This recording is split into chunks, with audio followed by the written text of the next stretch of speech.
Hello and welcome back to the Podcast Boys. I am Connor Nielsen, and as always, I am joined by the Comics Kid 2099. How you doing, Comics Kid? I'm doing great, Connor. How are you doing?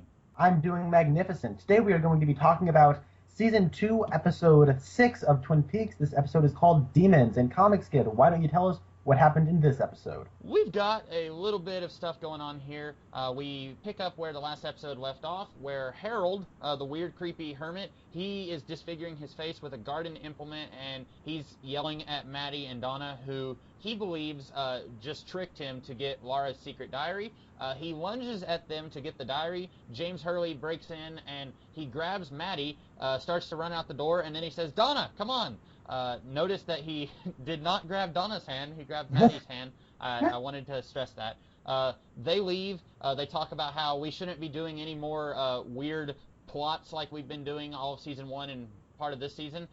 They go to the police, or actually Donna goes to the police, trying to tell the police that Harold has Laura's secret diary. Harry doesn't really listen to her. Gordon Cole, the director of the FBI, who we have heard on the phone up until now, he comes in to talk to Cooper, and he talks to Harry a little bit.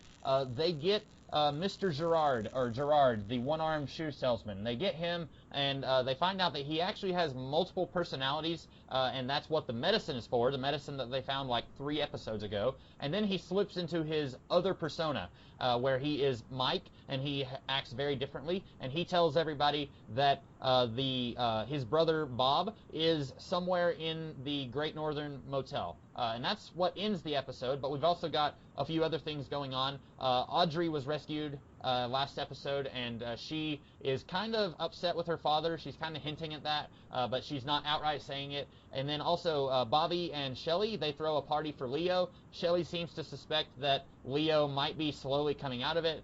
They also find out that they are not going to be getting the payday from having Leo at their house that they thought they were going to have. Ben Horn tries to do some wheeling and dealing with Mr. Tajimura, the mysterious Asian man. There's 2 mysterious Asian men. There's the one who's been leering around Josie for a little while now, and then there's the one who's wanting to make a deal with Ben Horn. And Ben is trying to make a deal with Mr. Tajimura. Speaking of the other mysterious Asian man, who Josie introduces as Mr. Lee, her assistant, he tells her, "It's time to leave Twin Peaks. You absolutely have to leave right now. Mr. Eckerd wants you to leave."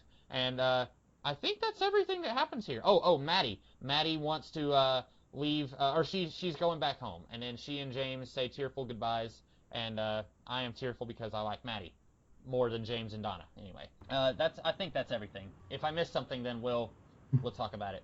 So, Connor, what did you think of this episode? This episode was alright. It was pretty good. That's kind of how I felt. I was somewhere in between just loathing it entirely and like, woohoo, this was the best thing I've seen in Twin Peaks. Like, I'm somewhere in between those two. Yeah, we're all coming down from last episode, which was awesome. In Seasons 1 and Seasons 2, Episode 5 have been awesome, and Season 6 have been fine. I guess my big issue with this is it is a lot of characters catching up with one another. A lot of talking, not a lot of action, and I don't mean like people punching each other in the face. I mean more along the lines of people actually doing things to the plot. So, yeah, it's all right. Mr. Tajimura, it is even more obvious than it ever was before who is Tajimura, but I digress. And I can't believe it. Like, it almost bugged me that they're making it like almost like a celebration, but nonetheless, I'm still happy that we are saying goodbye to Josie. Thank goodness. I don't like Josie at all. I don't like how much screen time she gets in here, but Joan Chen gives a better performance than she has in the past, but... She gets a return of my favorite line that she said, where she says, "We had an arrangement." That was something she said a few times to Hank. When Hank was trying to get more money out of her, she kept saying, "We have an arrangement." She says that again here, and if I was drinking something, I would have probably done a spit take, because it's the exact same delivery of that line also. Yeah. Other than that, I mean, it's nice to see Ed and Nadine for a scene. Just like it's not even like it's so quick, you like almost blink and miss it. But the stuff with Harold at the clear beginning, it is just like resolving a cliffhanger. He freaks out and cries when they leave, which, I mean, you can't help but feel a little bit bad for him, no matter how creepy he's been. He does feel like he's been bitten again by the world. But one thing I noticed with Harold, and this is something that's really interesting, we've had Mike and Bob, and we've had Mike and Bob, the school kids, and we've had Mike and Bob, the spirits. Yeah. And we actually now have Harry and we have Harold. I'm noticing a pattern there. I don't know if that actually goes anywhere, but that is something I've noticed. I want to know if there's something more to Harold than what meets the eye, because we did find him through like some weird grandma and her crazy grandson. Yeah. You can make cream corn appear in his hands. And Ben Horn is awesome. He's always awesome. He's awesome as ever here. So, yeah. Yeah, and what's funny is you've got Harry and Harold, and when Harry is talking to Donna, he says, he says something about this Howard Smith, and she says Harold Smith. So he actually gets the name wrong, and it's his name that's kind of, a binary of Harold's name. I didn't have like anything major to say about this episode. I took a few like silly notes, like things that I thought was really funny. I did like that we get Gordon Cole in this episode. David Lynch as Gordon Cole is hilarious. It's very rare. I feel like it's very rare when you have somebody who is not primarily an actor and then they come on to do some acting in a show that they are actually good. And I'm not sure if David Lynch would be able to do like really touching, moving scenes, but he's really good at doing funny stuff. Like here, he comes in basically just to deliver some exposition, but the way he does it is just so entertaining. They touch it up with, what can we do with this character? He can't hear very well. Yeah, and maybe in the hands of somebody else that could have felt very one note. And I guess if Gordon Cole was in this show a lot more, if he was a major character, this would get very irritating. Every episode, oh great, he's going to do some more shouting and he can't hear what they're saying. But just as a one-off character who comes in and we're probably not going to see him very much anymore, it's fine. I think it works very well. A line that he had that I was entertained by, well, he says something about Cooper reminded him of a Chihuahua, a Mexican Chihuahua. And then they start talking about something, and then Cooper says, now what's this about a Mexican Chihuahua? And then he says, we've got more important things to talk about right now, Cooper. Like, he reminds me of Cooper in a way. Like, they're both very energetic, very happy to be doing what they're doing, which makes me even more wish that we had an FBI series set in this world, because I would love to see these three FBI agents that we've seen all interacting with each other, because Al is very much the down-to-business, no-nonsense guy, and these two guys, they're very chipper, I guess is the word I'm looking for. So it'd be very funny to see these three interacting with each other, since Al would feel very much out of his element with both of these guys double-teaming him, I guess. That is pretty neat. And I guess some of it is the novelty that it is David Lynch. Like, that is a novelty. Yeah, I don't know if this would work as well for somebody who doesn't know that it's him. I imagine. That's the thing, though. It's like, I didn't know that was David Lynch when I first watched it, but I still got a humor out of it because everyone kind of plays it. Like, the actors are playing it like it's a novelty. Right. And so they're not playing this character straight and his, like, gimmick. They're not playing it for, like, the way a comedian would. Yeah. They're almost like, hey, guys, look, it's Gordon Cole. And so you're kind of going along with it, even if you don't really get it. But now that we do get it, it's even funnier for us. Yeah, and he had a line that I thought was really funny, which was he's talking about the one-armed man, Mr. Gerard, and then Hawk is bringing the one-armed man in, and he says, there's the one-armer now! And he just points at Mr. Gerard. He doesn't even bother trying to be subtle. I thought that was really hilarious. Yeah. Yeah, I really like pretty much all the stuff with the FBI is so entertaining in this show. I did want to quickly touch up on that last scene where they're all in the place, and I like how they have enough restraint to have Gordon Cole not saying anything, even though he can clearly not understand a single thing this guy is saying. Right. Yeah, that would have ruined the mood of that scene because that scene is awesome. It's creepy and perfectly atmospheric, and the way Gerard's voice changes when he becomes Mike, it's so cool and chilling at the same time. Yes. Like, he's like the evil Clark Kent Superman. Yeah, exactly. And the way his whole demeanor changes and the way his eyes just have almost like a creepy confidence to it. Like, I really like that scene and the way they're like deciphering things. And I also really like Ben Horn in this. I will get to that a little bit later, but you know, the way this episode ends with them going to the Great Northern is a great cliffhanger. I really like the way that scene ended. Yeah, and it makes me think, because I knew it was going to be about halfway into this season that they would find out who actually killed Laura Palmer, and this episode makes it seem like that's going to be revealed pretty soon. I don't know if it's actually going to be soon or if it's still going to be like 3 episodes down the road, but it makes it seem like that's a reveal that's going to be happening very soon. So that kind of puts you on the edge of your seat when you're like, oh, maybe they're going to go and find Bob right now. So that's kind of cool. Yeah, and I like how this does solidify that Bob takes the form of people the same way Mike attaches himself to a host.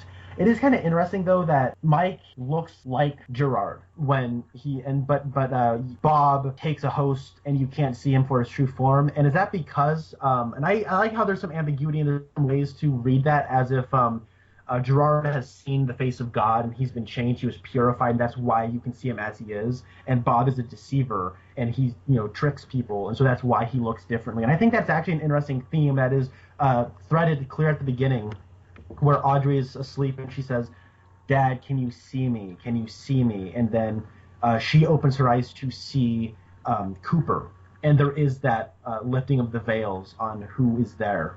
And that is why that's a really neat payoff in a very unconventional way at the end of the episode.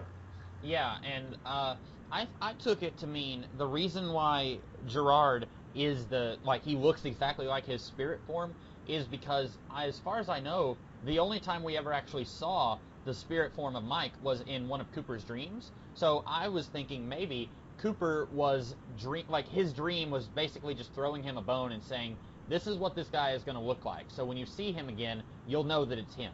Yeah. Maybe. I was talking about more like just people on the street seeing him. Oh, right. Which I don't know if any other people have seen him in his spirit form. Because we know that Gerard... Sarah Palmer. Mike or Bob? Bob. Oh, yeah. Well, yeah, she saw Bob, you're right. But with Mike, Bob, he looks different in his dream form than he does in, he possesses different people. But I was just assuming that the reason why Mike looks the same in his spirit form as he does in his physical form is basically just as a visual cue for Cooper, maybe. I did want to say, there's a line in this episode where Cooper says, "This isn't the first time my actions have brought suffering to someone that I care about in the name of doing what I had to do." He says that to Harry when he's talking about Audrey, because Harry tells him that Jean Renault had a TV with a video of Cooper playing blackjack whenever he and Ed went to One-Eyed Jack's the first time. And so Harry is basically telling Cooper that Jean Renault specifically wanted to lure Cooper back to One-Eyed Jack's to kill him. So Cooper is kind of taking that a little bit hard, saying that his actions caused harm to Audrey. And it's interesting that he references something that we don't know what he's talking about yet. But later on, he gives a little bit more backstory, and I'm not sure if this line is entirely consistent with the backstory that he gives later on, but I still think it's a really good line, and it adds a little bit of mystery to Cooper. Because up until now, while we don't know a whole lot about his life before Twin Peaks, I wouldn't say that he's like a shady character. He's a very honorable character, a very upfront. He doesn't seem like he has any skeletons in his closet. So it's interesting to kind of add another layer to Cooper. Yeah, that is interesting. I think that we do get a little bit of follow-up. Now, I could be completely wrong, but it is when we get some, what's his name, Windman Earl? Yeah. We get a letter from him, and Gordon Cole actually gives it to Cooper, and it is a chess move. And I really like that exchange where it's like, it's a chess move. It looks like a chess move. Yeah. And that's another thing that made me think that they were really ramping up to try and reveal who Bob is and who killed Laura Palmer, because they're now really starting to pay a lot more attention to this Windom Earl subplot. Because a few episodes ago, it was, I want to say like 3 episodes ago, Al was telling Cooper that Windom Earl escaped. Well then, ever since then, we haven't had any mention at all of Windom Earl, and now they've got another big Windom Earl moment, and it seems like they're really trying to move some stuff forward so that they can go ahead and get to the next subplot after they resolve the Laura Palmer murder. That is true. I definitely get that vibe too. There's also another plot point in this episode that insinuates that the murder, we'll figure out who the killer is soon, but that's just speaking from somebody who has seen the episode. I'm not going to spoil that detail, but there is something that is hinting that it is happening soon. Uh-huh. To avoid spoilers, though, another thing I like is that Ed and Nadine scene. Yeah. If only for that awesome moment where she punches him in the gut, and then the expression on his face is classic. And did you notice he is wearing a pink apron? I did notice that pink apron. He's almost playing mom and dad at the same time. It's a really funny scene. And I like the way the actress playing Nadine plays that scene. This has been surprisingly easy to watch and humorous, because this could have so easily been annoying and, oh, we got to put up with this again. But she plays it with such innocence and she has just the right amount of energy that it's not annoying, and they give us just the right amount of her that it doesn't grate on my nerves. So I Exactly. actually am really kind of enjoying that. I'm looking forward to the next. So when are we gonna get Ed and Nadine again? Moment. Yeah, I quite enjoy this. And Yeah, we still have if that they little antique on her shelf where there's an antique with an eye patch, which is funny. Yeah, we noticed that. I think I mentioned that in our last when we were discussing the last episode. I saw that again this time, and I'm curious how long that's been there. If that's been in there like all of season one, and I just never noticed it. But yeah, you're right about that. We're not getting too much of this. It could have very easily been a thing where they were showing us Nadine acting like a teenager in every single episode, and I would just be rolling my eyes, saying, "Okay, I just want to skip this scene and go to James and Donna being melodramatic." Like we're not getting too much of it. We're just getting a little bit of it every other episode, if that. And so I think if they were doing it too much, if they were giving it to us every other episode, it would get very old, and I would get tired of it anyway. Yeah, we'd get the Lucy Andy subplot from the first couple of episodes. Right. Which fortunately we didn't get any of that in this episode. I don't think either Yeah, of them were in this episode. they weren't, and we didn't even get a little bit of Andy at the phone. I was kind of hoping for that. But... Right. I guess they bought an answer machine so that Andy could go find Lucy. The guy who played the home care guy. He's talking to Bobby and Shelley. Basically, he's the one who delivers the check to them. This was a little bit of a weird scene. I don't want to spend too much time talking about it, but he gives them the check, and then Shelley says, there must be some mistake here. This is only $700. And Bobby says, we're supposed to get $15,000 a month. What's up with this? This was weird because Bobby found out last episode that they weren't going to be getting a very big payoff. There was another guy, the guy who was setting up the electronic lift that's supposed to lift Leo into his bed. That guy told Bobby that he wasn't going to be getting a big payoff for this. And then in this episode, we get a different guy who's basically telling them the exact same thing. And I wasn't sure if this episode just wanted us to forget that this guy told Bobby that in the previous episode, or if Bobby is acting like, oh yeah, I was meaning to tell you about that, and he's just pretending like he's just now finding out about it or something like that. Because that was a little bit of a weird subplot, I thought. Yeah, I agree. I like the Bobby Shelley stuff. I think it's quite humorous and really nice levity. And that Yeah. is almost like a Shaggy Dog joke that doesn't get old just yet. To play devil's advocate, though, because I do agree with you, the way I would argue it is he kind of left that thing with that guy hanging in the lift, just hitting the wall over and over again. Yeah. And he was like, come on, give me something. He's like, oh, okay. So I think he thought he was strong-arming into getting more money, and that didn't work. That's the way I could kind of rationalize that, but I do think you're right. It does play like they're just doing this over again and acting like we never saw it the first time. And also, that guy, the one who was installing the wheelchair thing, he seemed like he was corrupt also. Like, he knew that Bobby wasn't actually Leo's cousin, and like he was getting a cut of the money because he knew that they were doing something they weren't supposed to do. Whereas this guy, he seems like he's genuinely out of the loop. Like, he doesn't know what's going on. He's just a legit dude who works for home care. Yeah. Also, this actor, did you ever watch the Birds of Prey TV series? I never did, actually. This guy who was giving them the check in this episode, he played Alfred in that series. Really? Yeah, I recognized him. I knew that I had seen him in something before, but his voice actually sounds different. He sounds American here, and in Birds of Prey, he has a very stereotypical British voice. So I was surprised that he was able to. I'm not sure if he's actually British or American, but I think he was doing an American voice in this episode. So that was something that kind of surprised me. Yeah, I did call. I remember having an American voice too, or accent rather. I really like the party scene. It almost it's feels very like funny. Yeah. almost feels like an improv, but it's too well intricately blocked from a directorial standpoint to be improv. But they play it so naturally, it feels like improv with like Leo's head falling in the cake and the way they play with that and how it just kind of goes on and on. But the actors are just having a fun time, so you're having a fun time watching them. And with like Leo, like his head moving to stare at Shelley, like it was really funny. Yeah, it was one of those things where I think when actors are playing drunk, they are allowed to play. They're allowed to ad-lib different things that they can do while they're drunk. Like at one point, Shelley had a birthday hat on, one of those cone-shaped hats, and then she's starting to take it off, and I was expecting her to just like put it on her face like a bird beak. Like, just leave it on there. And, like, when you're playing drunk, you can do all kinds of stuff like that. Where, like, when you're drunk, Bobby has has the thing on the side of his head. Yeah, different weird stuff like that. And I feel like that's kind of what leads to what you were talking about, where it sort of feels ad-libbed, but at the same time, it's very scripted and choreographed. Like they weren't just making it up as they were going, but a lot of the things that they were doing were probably ad-libbed, I think. And I did really enjoy that scene. Every scene in this season where Leo is in a coma and these two are doing stuff always amuses me, but at the same time, this scene I felt like dragged on a little long because basically the whole point of this scene is that Leo is possibly slowly gaining consciousness. And it seems like that's a point that could have been made in 1 minute, but this scene went on for like 5 minutes. It was enjoyable, but I felt like it went on a little too long. And that's understandable. It just didn't get annoying for me. Like it didn't feel long to me. It Right. was long. It just didn't feel long to me. And but I do understand where you're coming from. Let's get into the teenagers. Eesh. I'll go ahead and say something about Maddie. I have said this at least twice. So she's leaving Twin Peaks. She says, I came here for Laura's funeral, but now it's time for me to go home. And immediately I paused the episode, I got out my notes, and I said, so what has she been doing here for the last 2 weeks since the funeral?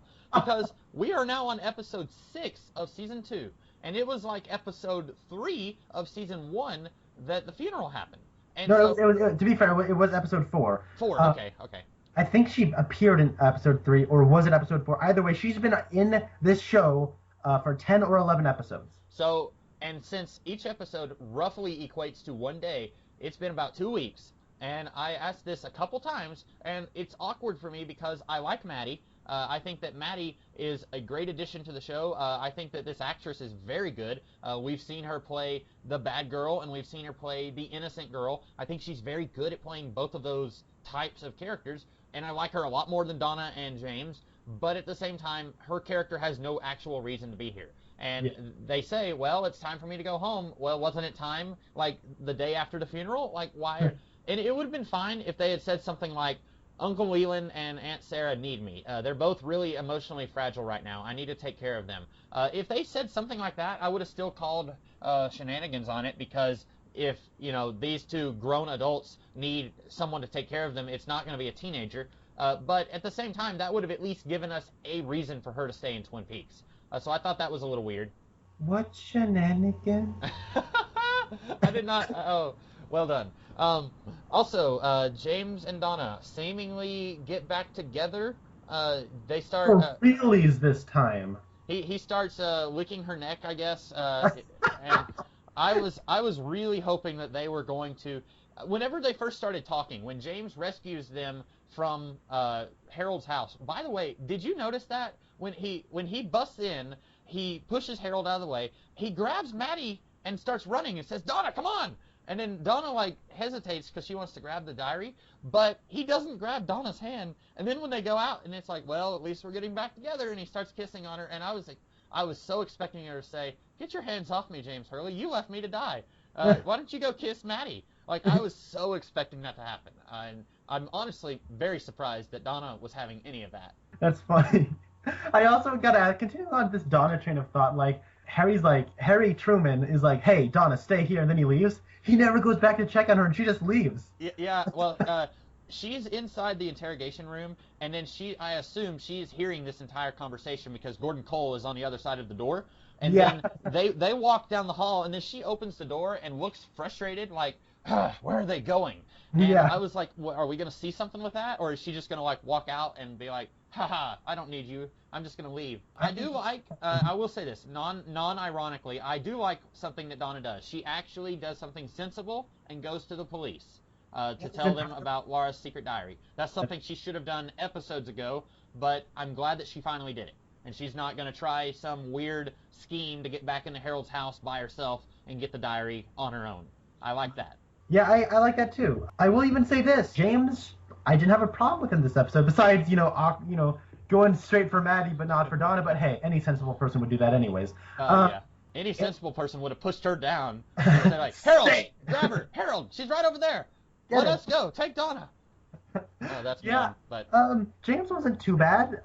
The dialogue he has with Donna right afterwards is horrible. Oh, are you talking about when she said, it was a pretty stupid plan, wasn't it? And he says, well, ever since Laura died, things have been pretty crazy. It's hard to know what to believe in.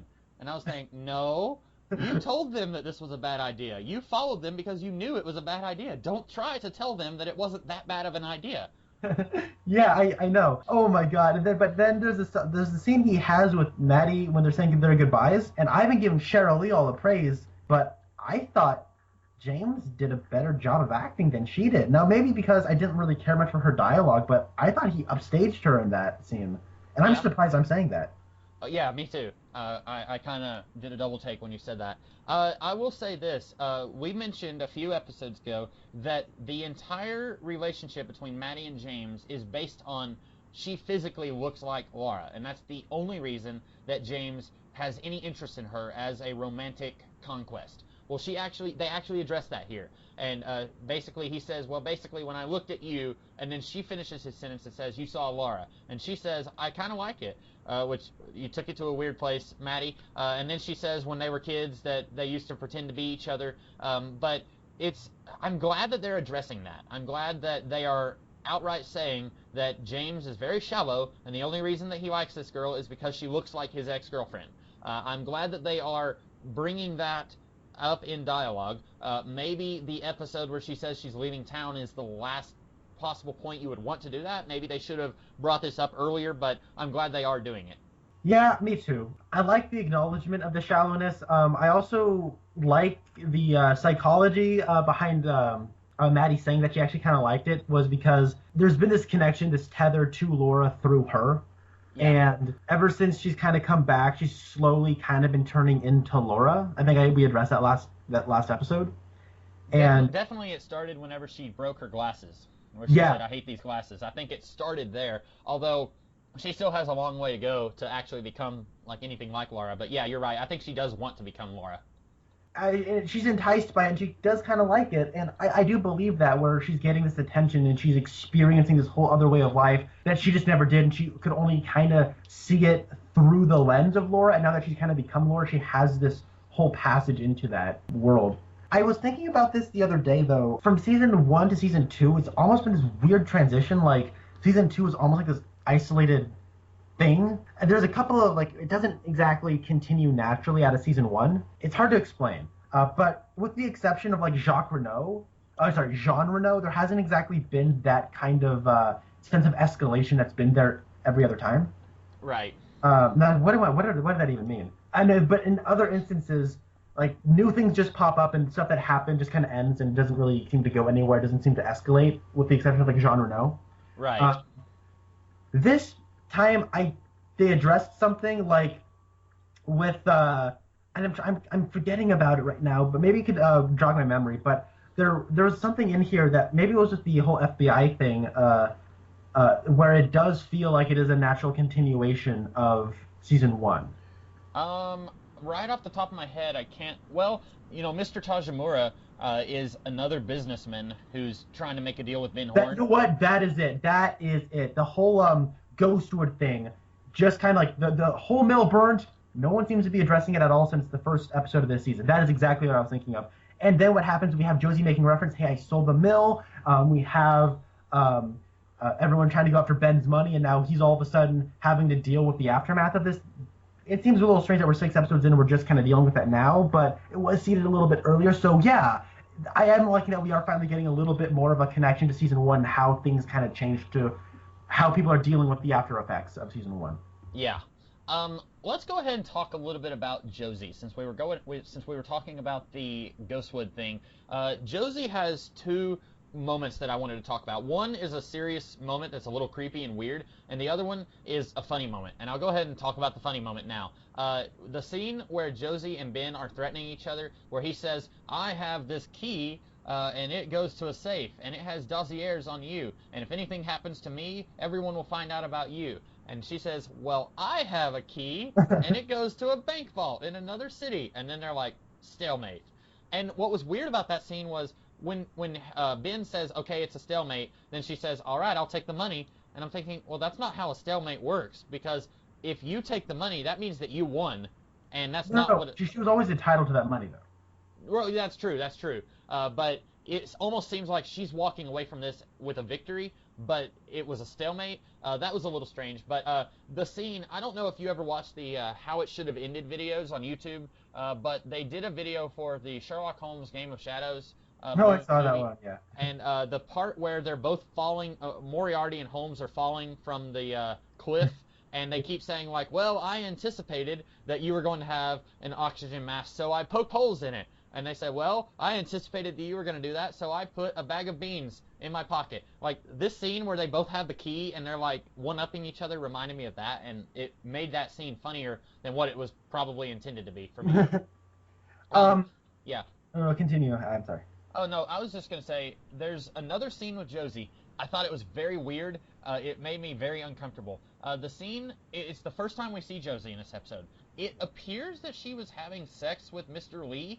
That's very odd because her dress is like unzipped on the back and like it's kind of hanging over one shoulder and she's laying down on her stomach and Mr. Lee is putting on his pants and his shirt is unbuttoned and he's being very smug and arrogant and he's saying, all right, you're going to come back to Hong Kong with me, and she's basically saying, I don't want to go, I still have another few days that I'm allowed to stay here, and he says, if you don't leave, I'm going to kill Harry Truman. And like, that scene was very weird. I wasn't sure, because she's crying, and we don't actually see anything happen, but did you get a sense that these two actually had sex? I feel like he raped her.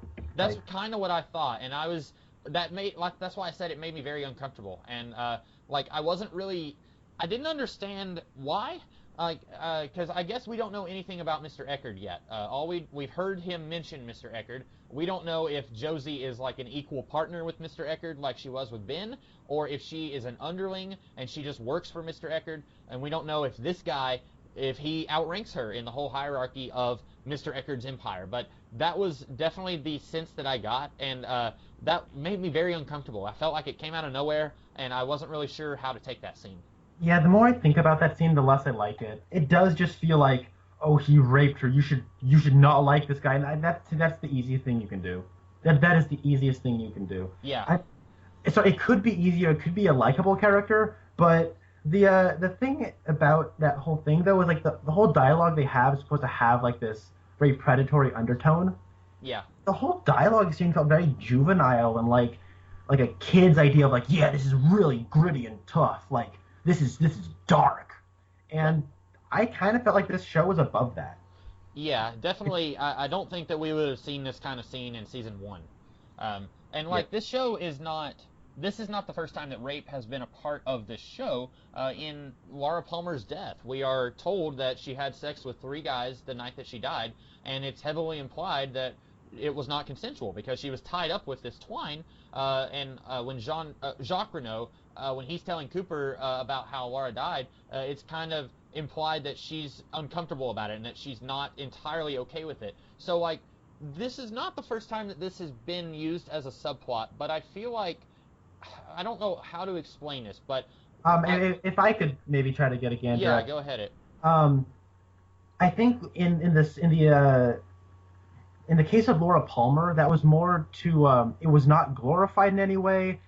It was handled very classily and respectfully, and in a way that really helped us understand the crime. And I think that whole element of that was necessary to get to what Laura was. Like who she really was, or at least one part of who she really was. It was a window into that, and it was trying to get us to that character, even if that was a dark place, and it was trying to give us some reason as to why and how she might have been murdered. Right. In the case of Josie Packard and this one dude, it's almost just to justify him as a threat. Like, take him seriously. Yeah. Isn't he a bad guy? He just raped her. Like. And that's why I don't like that. I think you're right. I think you hit the nail on the head. And you know what? We already knew he was a bad guy because, or in that scene, right after he's putting his clothes back on, he says, if you don't come back with me, I'm going to kill Harry. That's enough to make him a threat. We don't need, also he raped her. Like, it was just really weird. And he beat up Hank. Yeah, he beat up Hank, which, of course, that was kind of, that's a little more ambiguous because Hank was already kind of bullying Josie in an earlier episode, so It almost seemed like he was getting justice for that. Whereas here, like, Harry hasn't done anything, and he's just threatening an innocent man. But It kind of reminds me of Alan Moore. Alan Moore tends to use rape as a subplot in a lot of his stories, and sometimes I think it works very well, and then sometimes I think it's very lazy. In The Watchmen, it works incredibly well, and then in I don't know if you've read them, but in some of the League of Extraordinary Gentlemen books, I feel like it's just kind of a shorthand to isn't this character really mean and nasty? Look, he's going to rape this person. And I feel like that's what this is. It's just basically there as a quick way of showing us how despicable he is. And I just didn't like it. I felt like there's other ways that you can make him despicable without going to that point. Yeah, I fully agree. On a lighter note, going back to that first scene you were talking about between Ben and Josie, Right. I feel like, okay, the dialogue in that scene wasn't that sharp. I'm trying to remember. It is Josie, so. Well, yeah, but I think, like, at one point, Josie says something like, I want my money now, and then Ben says something that kind of contradicts his whole position. Like, I'm trying to remember the exact dialogue exchange. It's not coming to me. Well, he says he doesn't have the money. He says, I can't give you money that I don't have on me right now. It was before that. Okay. It's where she's not standing in front of his desk, and he walks over to his desk, and he says a line. But the way the actor delivers the line is he almost has his tongue firmly planted in his cheek that entire, like, dialogue read. So it makes the whole thing kind of fun to watch. Watching, like, the actor remove himself from the character just a little bit so he can get away, so he can elevate himself from the material. It was really kind of effective, and it worked.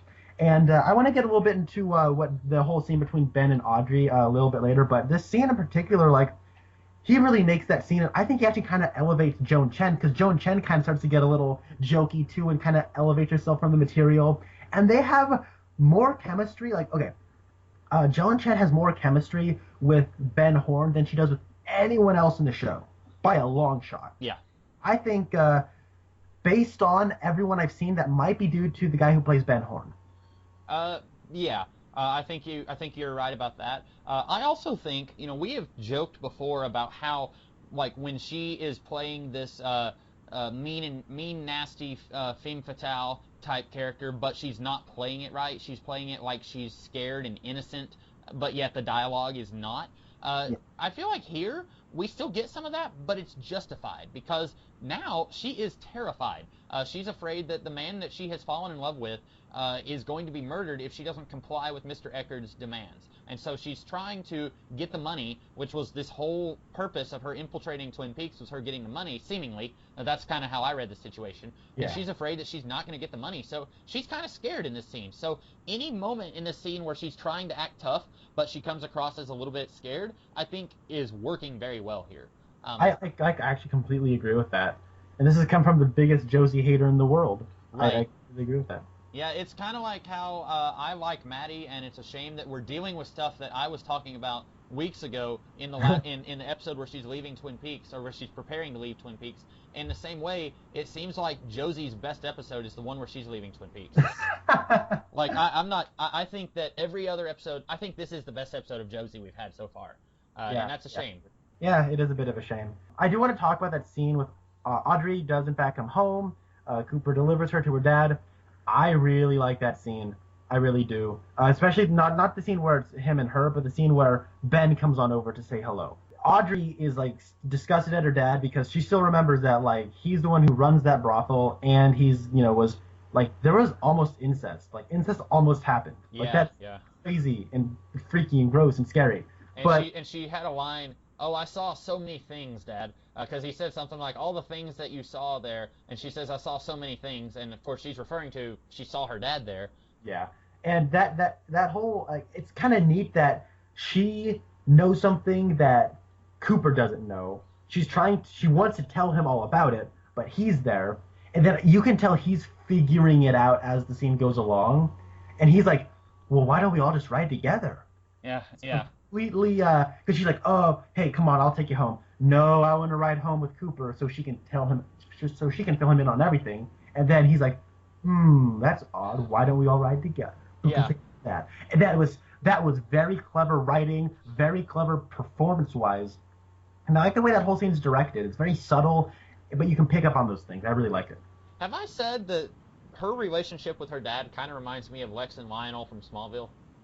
I don't think you might have, but I probably forgot about that. I never watched Smallville, but Okay, so Smallville, the best part of the series was Lex and Lionel, where you've got these two guys. You've got Lionel, who's trying to manipulate his son into becoming the Lex Luthor that we know in the source material, and Lex is wanting to be friends with all these people. He wants to be friends with Clark. He wants to be friends with the Kents, but Lionel is slowly transforming him into more of a shrewd, crafty businessman type. And Lex, especially in the early seasons, he's using these lessons that Lionel taught him against Lionel. And I think we're getting the same kind of thing here, where Audrey is similar to Ben. And we mentioned this a couple weeks ago. She's similar to Ben, but she's not using her powers, if you will, for evil. Ben will use his powers to get more money, and he's going to kill people if it means burning the estate and getting the money, or burning the mill and getting the money. He will, hire someone to kill somebody. He is a supervillain. But she has all of his shrewdness, but she's trying to solve a murder. So I really like that she is trying to work against her dad, and in this case, it doesn't really work out the way she wants it to. He outmaneuvers her. It reminds me a lot of Lex and Lionel. That I think that works. Yeah. Having never seen Smallville, I concur. Yeah, and it's funny that, this was only about 10 years before Smallville, and we're seeing kind of similarities there. And I'm sure that Miles and Miller were not deliberately, or was it? No, Miles Miller and the guys who created Smallville, I can't remember their names. I'm sure that they were not influenced by Twin Peaks. I highly doubt that such a amazing show was influential on such a not amazing show. But I do think that it's odd, the similarities there. Yeah. Is there anything else you wanted to talk about this episode? Because I think that's pretty much all my thoughts on the whole thing. Yeah, there's not a whole lot of big stuff in this episode. We've talked about all the major parts, but there were a few really minor things that I wanted to bring up. I thought whenever Cole is talking to Cooper, and he said, "No, I didn't just get here. I've been here all afternoon." And Cooper had said, "I hope I haven't kept you waiting." And then Cooper said something like, "The cops were keeping me busy," or "the cops were entertaining me," or something like that. And Cooper looks over, and Hawk just silently looks at Cooper and smiles, and it kind of looks like a fake smile. And I thought that was a really funny Hawk moment. Hawk doesn't really get anything to do here other than bringing in Mr. Gerard. So I didn't know. You just brought up my God bless you Hawk moment of the week. God bless you Hawk, bringing in the one-armed man. You worked hard at it all season long, but you brought him in. God bless you Hawk. I think my God bless you Hawk moment was that silent smile. If you go back and watch the episode, just keep an eye out when Gordon Cole is talking about the cops.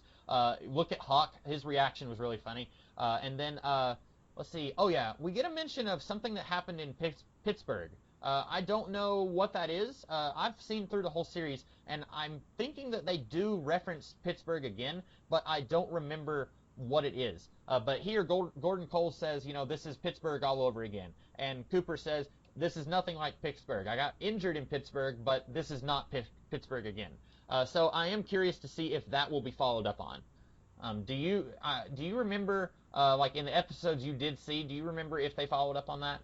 No, I didn't. I completely forgot about the whole Pittsburgh affair. Yeah, and it's just kind of briefly mentioned in passing.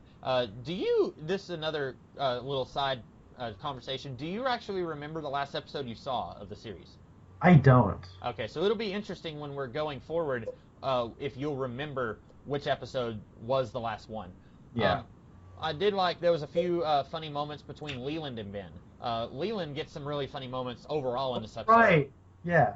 When he's meeting with Ben in Ben's office, there's a stuffed fox behind Leland, and Leland reaches behind him and is pulling off some of the fur, and then Ben is like, Leland, I'm over here, and he's snapping his fingers, and Leland turns back to Ben, and then he puts the fur in his pocket. I don't know why. I thought that was really funny. And then at one point, it's after Leland is giving some legal advice to Ben. He can't officially be working with Ben because of his indictment, but he's kind of unofficially helping him out.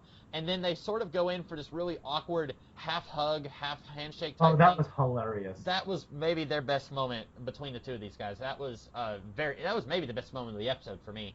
And then Leland is singing a song while Ben is trying to have a meeting with Mr. Tajimura. And I have never heard that song before, except for in the Addams Family movie. Okay. I guess that's a real song, but in the Addams Family movie, the play, I don't know if you've seen that movie, but there's this school play that a lot of the kids are in, and they're singing that song. And I had only ever heard that song in the Addams Family movie, and then they sing it here too, or Leland sings it. I thought that was a really funny scene, especially when Ben's trying to like shut him up, so he's just singing along. Yeah, with it. so he's kind of quietly singing it too. Then It reminded me of the scene with Catherine dancing with yeah, Leland it did.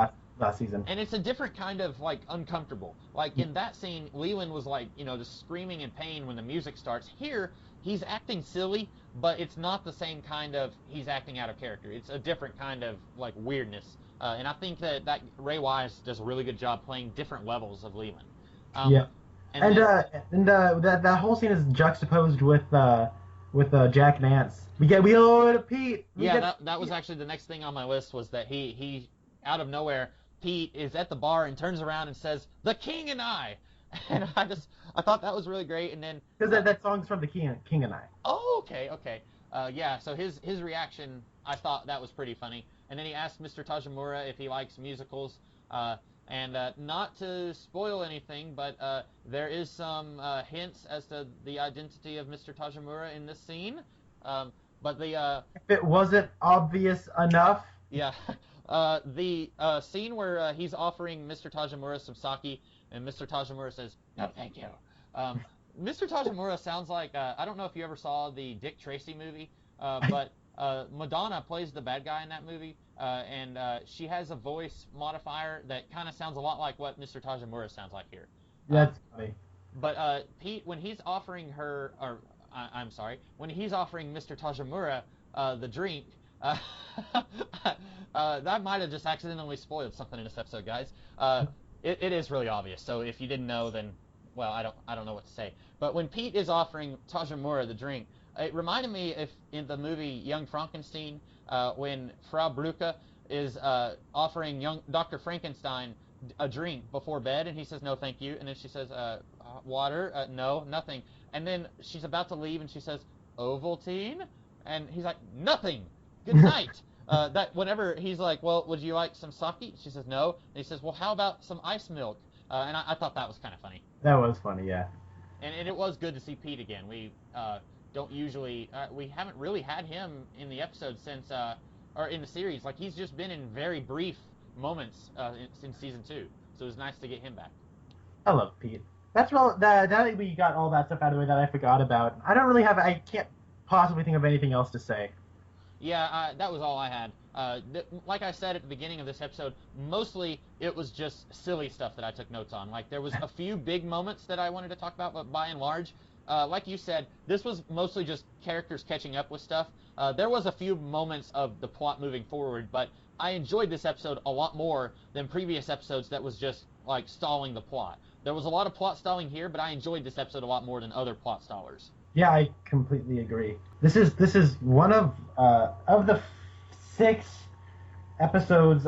This is probably my second favorite episode this season, and I like it more after talking about it. I do like it more after talking about it. I'm not sure where I would number it, but I do like this one quite a bit in the season 2 ranking. I mean, as opposed to like that first episode, dear God. Yeah, it's bad. That second episode, the second and third were just like, I can't even remember what happened in those. Right. I mean, we got Jean Reno. He's awesome. And I should probably note, Hank and Jean Reno are not in this episode. Their fate is still undisclosed. And then episode 4 and 5. So episode 4 was all right, and then episode 5 was one of the coolest things I've ever seen in my life. But I mean, we got Hawk throwing a knife into a guard's back. That is, oh my God, it was amazing. Showing the other guys how it's done. Yeah, you can't keep a plan from him. Yeah. Well, if that's all we have to say about this episode, then that is all you have to say, right? That is. Alrighty. Then we will see you guys next week, where we will be talking about another episode. I am the Comics Kid 2099. And I am Connor Nielsen. And we will see you guys later. Have a good one.